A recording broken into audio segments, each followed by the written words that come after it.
Thank you. Senator Paul. There have been some discussion about whether the Abbott plant was not closed soon enough, or whether it was closed prematurely, whether it was closed too long. There's no definitive evidence that the children who died, the bacteria came from the formula. That's correct. Yeah. And I think it's important to know that. And I mean, it's very sad that the children died, but as the investigation has gone on, the unopened samples from the household, which would be part of the same batch, did not have any of the bacteria. The open bottle had bacteria, but coronabacteria can come from the environment in when you manufacture it, but it also can come from the home environment. When they do their investigation, I know they go back to the plant and take swabs everywhere. Do they also take swabs in the home environment? In the home environment, I'd have to check to see whether that happens every time, but if there's suspicion about the home environment, it would. So I think it would be worth doing that, because we want to know where it came from so we can prevent it happening from again. If you have other children in the house or you're having another child, it would be important. It's nobody's fault, but it would be important to know if there was coronabacteria found that matched the strain. But what we do know is what was found in the plant when you do the DNA analysis did not match the bacteria that unfortunately killed the children. On the issue of formula, how is a European formula different than American formula? Why do we prohibit it from coming into the U.S.?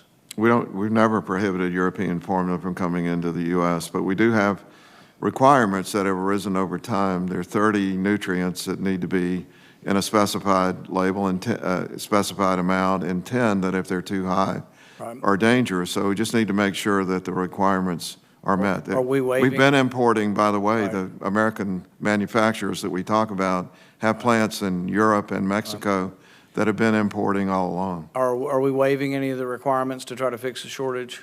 We're not waiving basic nutritional requirements or safety requirements. We're waiving some of the labeling requirements that are time-consuming to get exactly right. When you say that we don't prohibit it, you're right. There's not a law or an FDA edict saying you can't have it, but there are a lot of restrictions on it that do effectively prohibit it. Some of those are labeling.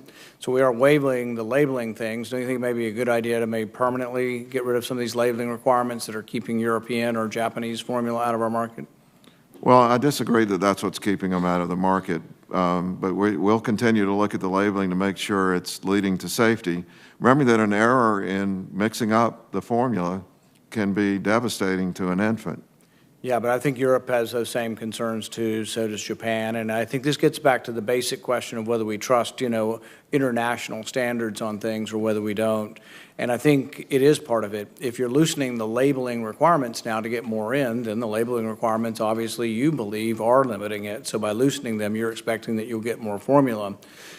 Some of the differences, I think, would be and could be considered a matter of opinion. How much iron is in the formula? I think we have more iron than Europe has. Europe has more omega-3 fatty acids. I don't think their doctors over there consider or there's an outbreak of iron deficiency in Europe because their formula is less. So I would say that they could be honest, expert differences on exactly what formula should hold. Would you agree?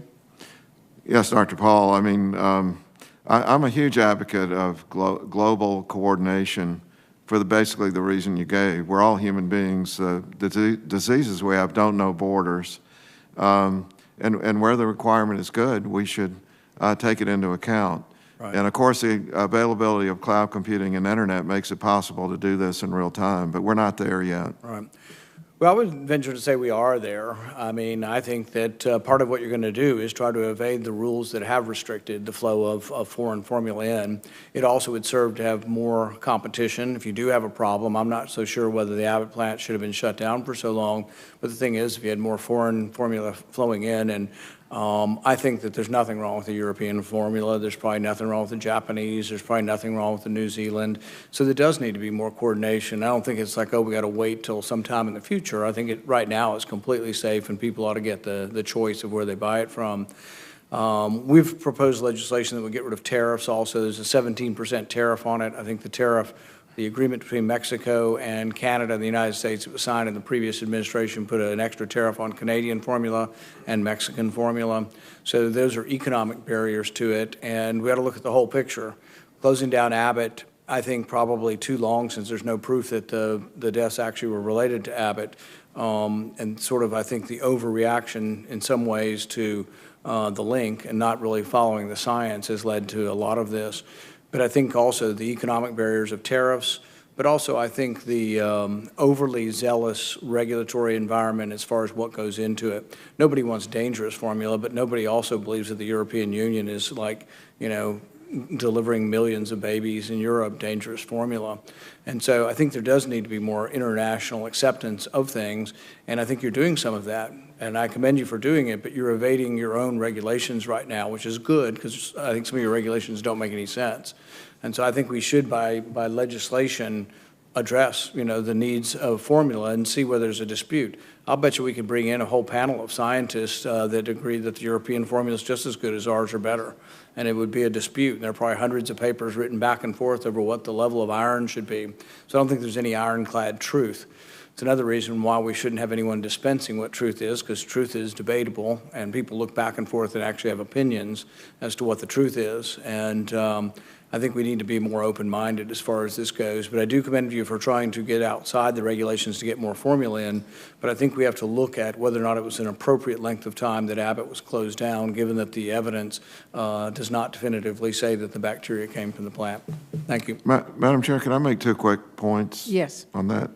Number one, for those who argue that onshoring is the solution to all of our problems with our supply chains, this is a classic example of why that's not the case. This was almost all onshored material, and the industry couldn't produce what people needed. The second, on the Abbott plant. Abbott would completely, now that Abbott has taken into account their own failings, I think they would agree completely with us. They're not ready to open. They've known for 3 months since they've been shut down that we were going to go through this court proceeding to gain control of their quality system. They've been working on it all along, and I do think they're doing a good job now. But they had to replace the roofs, replace the floors. They're still not done. And we went over with the CEO day before yesterday the detailed list of hundreds of things that they had to fix. And you just can't open a plant with bacteria growing in it. I mean, would you go in a kitchen next door if there were bacteria growing all over the place in standing water and people tromping through with mud on their feet? Which is essentially what the inspection showed. So I do agree with some of the main points you made, Senator, but I just, on those 2, I wanted to make sure my feelings at least were known. Thank you. Senator Hicks.